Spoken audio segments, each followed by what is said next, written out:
We're now going to take a look at the main.xml layout for the Favorite Twitter Searches app.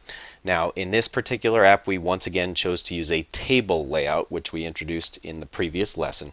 And in this lesson, we'll focus on just the new features in this graphical user interface rather than going through all the steps of building the table layout once again. Now, as you can see here, we have 5 rows and 2 columns, and with the exception of row number 1, each of the other rows has only one element in it that spans both columns. In row number 1, we have an edit text and a button in column 0 and column 1 respectively.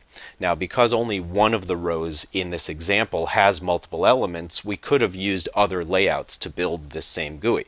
For example, we could have used a linear layout that's oriented vertically to do all of what are currently labeled as rows in this diagram. And for what is labeled as row number 1 here, we could have used a nested linear layout that's oriented horizontally to represent the edit text and the save button. So there is a lot of flexibility in using the different layouts that are provided to you by Android. Now, what I want to focus on as we take a look at the main.xml file here is what's new in this layout. And remember, when you first load up main.xml, if you've got Android 3 installed as one of the platforms, usually that's going to come up first. In my case, I also have Android 3.1 installed. I'm going to use the 2.3.3 designer, and I'm going to go ahead and select 3.7-inch WVGA, since that's what I used originally to design this particular graphical user interface. Now remember, you can also display your outline view here. Oops. There we go. To show you the table layout with all of its rows and all of the different elements. You can see the structure, if you will, of the table layout very nicely here in the outline view. And remember, as you select any given element, it's going to highlight that over here in the outline. Now, let's go ahead and take a look at the XML representation of this so we can show you what's new. And first of all, we have our table layout. Remember what we did in the previous app to create the table layout for main.xml is to delete the original main.xml that was provided when we created the app and replace it with a new file that uses table layout as its root element. Now, in this table layout, there's a couple of new things here on line 5. For the stretch columns attribute, which we did introduce in the previous lesson, here instead of specifying the particular columns that should stretch, we're using asterisk to indicate that all of the columns should stretch. And separately for the background, where instead of hard coding and a color, in hexadecimal format, we're using one of the predefined Android colors. And notice the syntax here, Android : color / white. You can see what those predefined colors are in the online documentation for Android in the r.color class. And you can see that there's a number of constants here that represent the different predefined colors, and you can use all of these names, such as white in my case, to indicate what the background color should be for the layout. Now, going back over to our XML, the next new feature that we have is in table row 0 here.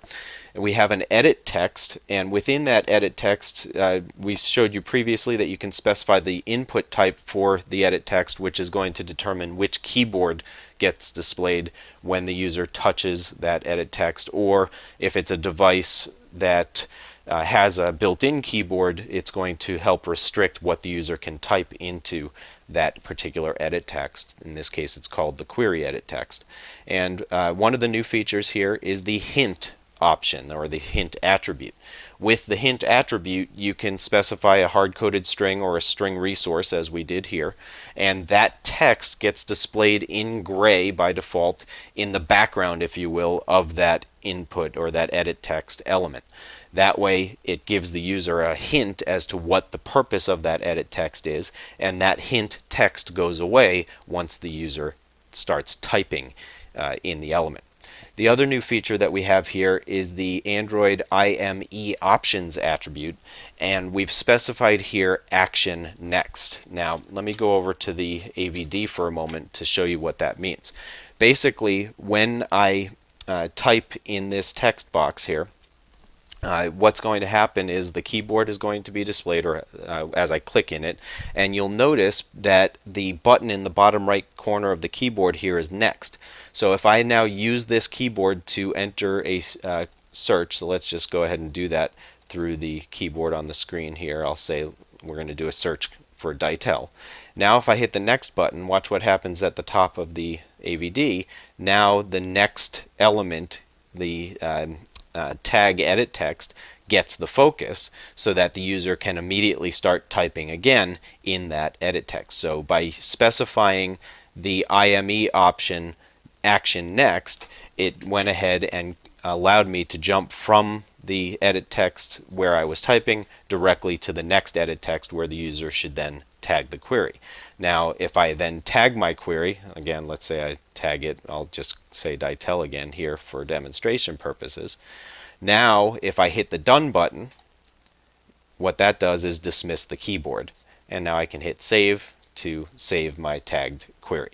So as you'll see in a moment, the other edit text uses the IME option action done to display a done button on that keyboard. So by taking advantage of these IME options, you can automatically have the focus transfer from one field to the next in your graphical user interface. So scrolling down a bit here to row number 1, you can see our other edit text, and for this edit text we've given a hint string, which is the tag prompt string, and again you can see these string resources in the strings.xml file. And the input type on this one is text, which of course determines which type of keyboard gets displayed. Over here you can see the IME options set to action done, which is why the done button was displayed on that keyboard, and when the user touches the done button, automatically the keyboard is dismissed from the screen if it's a soft keyboard. We also have our button here, which is going to be touched by the user to save the tagged query. Now in table row number 2, you can see here for the background that we're specifying a color that we've defined in the colors.xml file. So this is a color resource called light orange, and again by defining that color as a resource we can change that color without having to change the source code of our application. We can just go directly into the colors.xml file and reset that color to be a different hexadecimal value, and in that case the new color will be applied automatically to any elements that use this color resource. And by the way, it's not really necessary to have separate XML files for all the resources. If you look for example in strings.xml, you'll see that you have a resources element with a bunch of string elements in it. If you look in dimen.xml, you have a resources element with a bunch of dimension elements in it. And if you look in colors.xml, you have a resources element with a color resource in it. The thing that's important is that they're all resources. You could actually define the contents of each of these resources elements in a single XML file, and as long as they're named correctly, in this case color, or if I go back here, in this case dimen, or if I go back to the strings XML, in this case string, the IDE is automatically going to know to create the appropriate resources for you in the gen folder. And the gen folder, if you expand this out, has this file called r.java, and when I double click that, you can see that it's creating a bunch of classes here. Here's my color class with my light orange resource. Here's my dimen class with the different dimension resources I defined. If I scroll down, here are all the different GUI elements we defined in the ID class. Here's the string class with all the different string resources that we defined as well. And you can see these are all integer constants that represent the different resources. So the key is not having separate XML files for the different values that we're defining. The reason we do that is just for clarity, we separate out the different types of resources, but in reality all of the resources can be defined in a single resource file within the resources element if you want. So going back from that aside now to our code. So again, we are using the color resource to define the background color for this particular row as light orange, and you can see down here in table row 3 as well that we also set the background color for that row to light orange as well. So if I go back over to the graphical representation here, this big orange box actually consists of 2 rows The first row has an orange background color, and the next row has an orange background color as well. And that background color is separate from the background for the entire GUI, which, as you can see, is white around all of the different elements.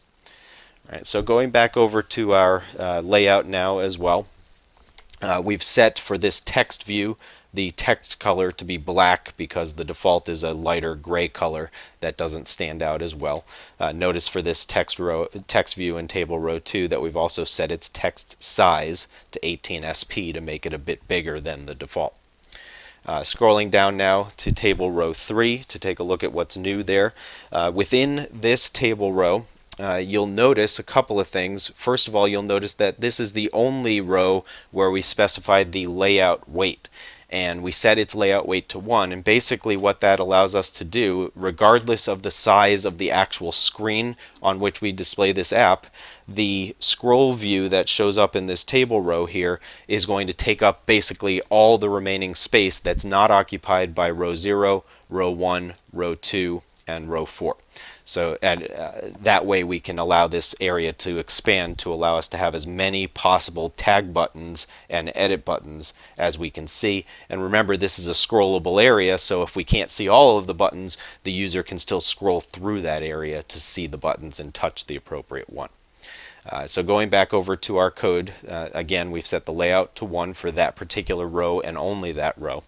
Also, we have our first time a scroll view here, and of course we dragged that out of our set of widgets that's available here and placed it into table row 3.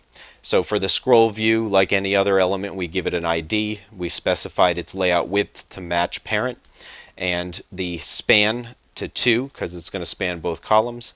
The padding on this element is 5 dp, which just means all of the things stored inside of this scroll view will have that 5 pixel or 5 density independent pixel spacing around it.